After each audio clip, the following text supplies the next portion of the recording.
don't gossip about your spouse. And we're preaching to the choir, because I'm not saying that sometimes we don't ever... Oh, I thought you were looking at me like, oh, you're talking bad about me? Hey guys, welcome back to our channel. I'm Jacqueline. And I'm Michael. So today we're going to be giving some tips on how to respect your spouse. We are really excited about this.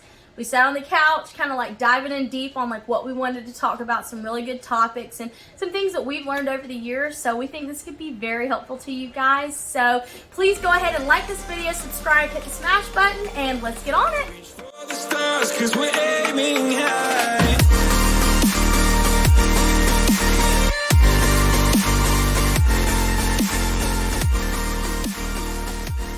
So tip number one for you guys is going to be gossip. Do not gossip about your spouse. So whenever two people get married, you become one person. So now I am one half of another person. So it's not just me that I'm thinking about. It's not just me that I'm worried about. I'm also worried about one person. Or another person. So if me and my husband are gossiping about each other, if I say something bad about him, it's not only reflecting bad on him, it's reflecting bad on me too, because he's my other half. He's my better half.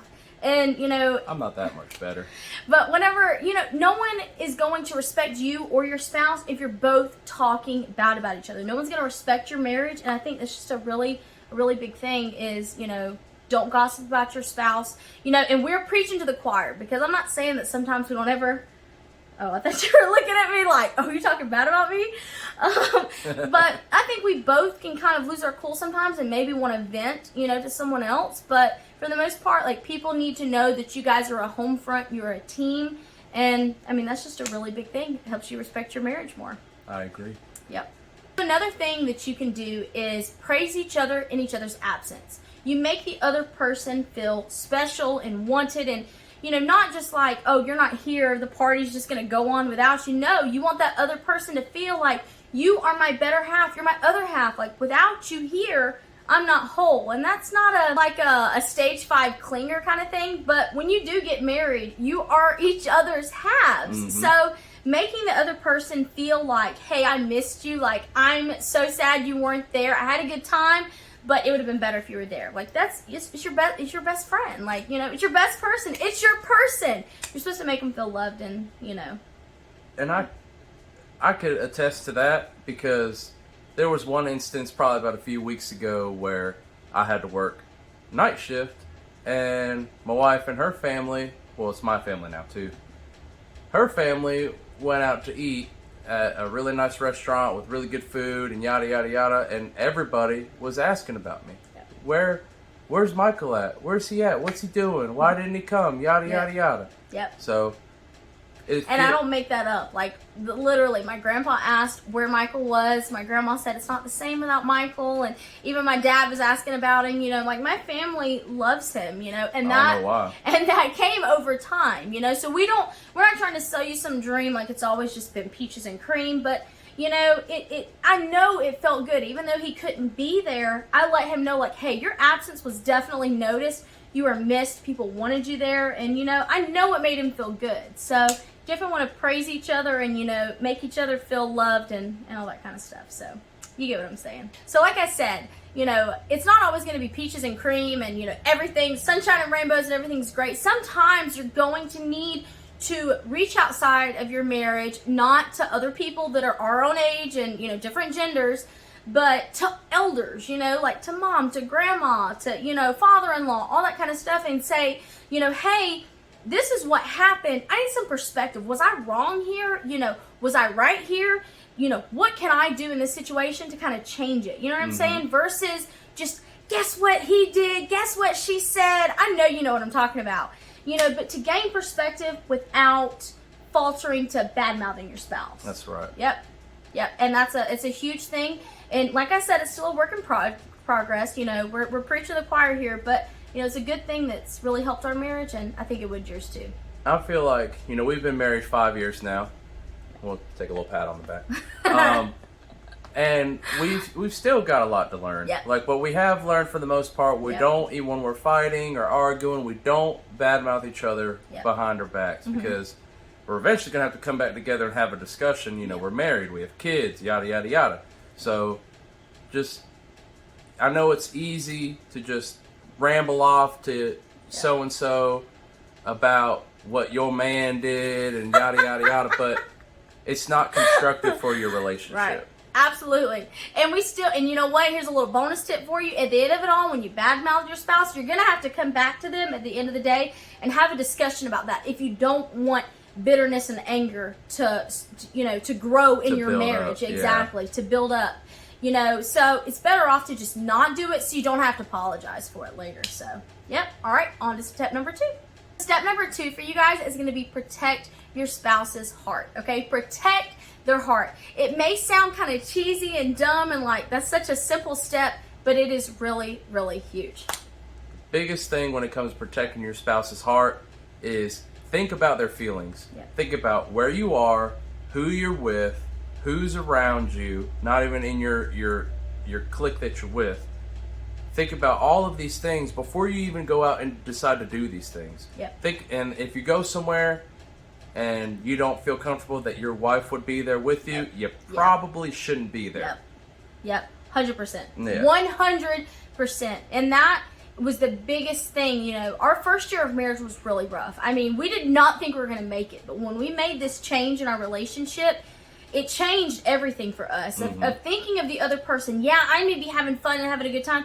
But if my spouse were here right now, how would they feel? How would they feel about how I'm acting, how I'm talking, who I'm hanging out with, all that? And that matters, and it builds such a good, strong friendship. Another thing is how you're dressed, how you're behaving. How is that going to make your spouse look? And I realize image isn't everything, but whenever you're behaving a certain way, you're acting a certain way, and then other people view you, and then they think of your spouse, how's that going to make them look? You want to always respect your spouse's, their image. You want other people to know, yeah, my spouse has an excellent wife, or my spouse has an excellent husband. You want to be seen as a united front. Yes, there are still problems, and I'm not saying to put on a fake, whatever, but you're gonna run into issues. You're gonna run into problems. Absolutely. That's just the way life is. That's the way marriage is. It's not gonna be peaches and cream, sunshine and rainbows, whatever. There's gonna be issues that you're gonna run into throughout your marriage. It's just the way it is. Yep. We got to come up with something other than peaches and cream, sunshine and rainbows. That works good. Hey, we're in Georgia. It's peaches and cream down here. So, but 100% exactly everything you just said. Like we can have our own issues behind closed doors, and we can work those out constructively and healthy. But to the outside, because you know how people like to weasel in, that's the devil. And we'll just leave that there. That's the devil. But you know how people will weasel in, and you want to be seen as a united home front. Like this is a bond that cannot be broken. Can't be broken. Another thing that it does is it feels so good to always have someone in your corner. It builds such a strong. I feel like when we started protecting each other's hearts, it's really whenever we felt like we had a friend. Of course we have friends in this world, but you know how friends will do you. You know how things go, and maybe you and family. And not only that, it's just life gets busy. I have a bunch of friends from school, and I might talk to them once or twice a year. So it's not anything personal. It's just life gets in the way. Your day-to-day life, your scheduling doesn't match up, and whatever. Yeah. But even though you can have other friends and other relationships and, good, relationships with your family and whatever, it feels really good when you protect your spouse's heart and you respect them in that manner.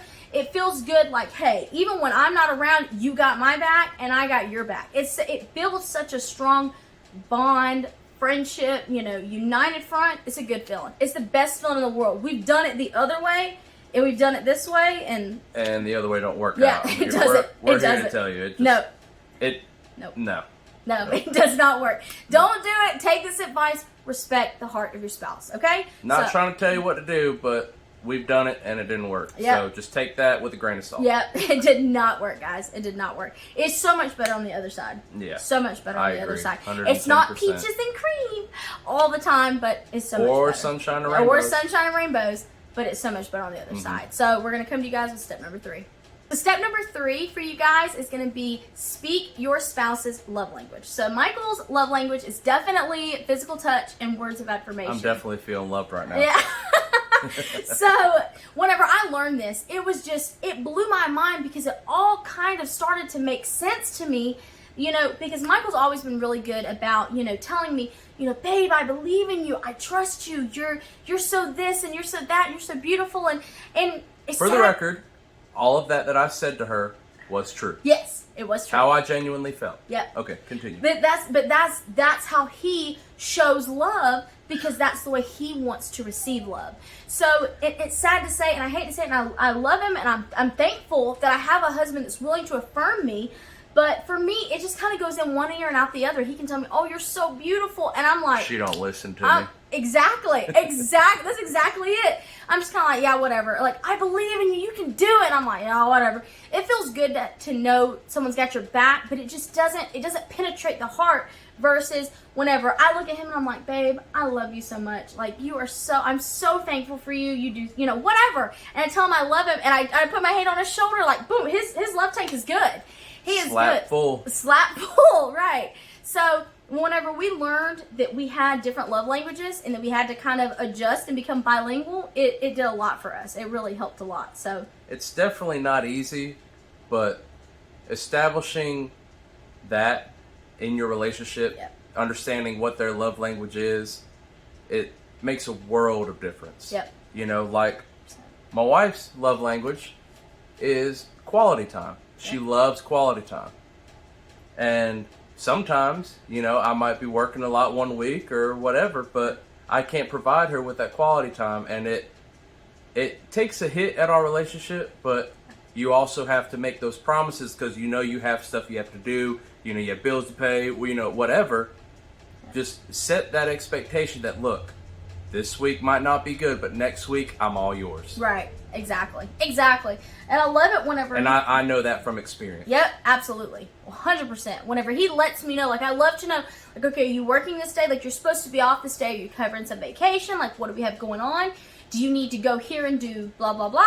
You know, it really helps for me to know, like, okay, like, it may be a rough 4 days, but, like, on this day, I get to spend time with my man, you know? And even I just love him being home with me. He doesn't even have to be sitting up under me. She acts like I'm that special.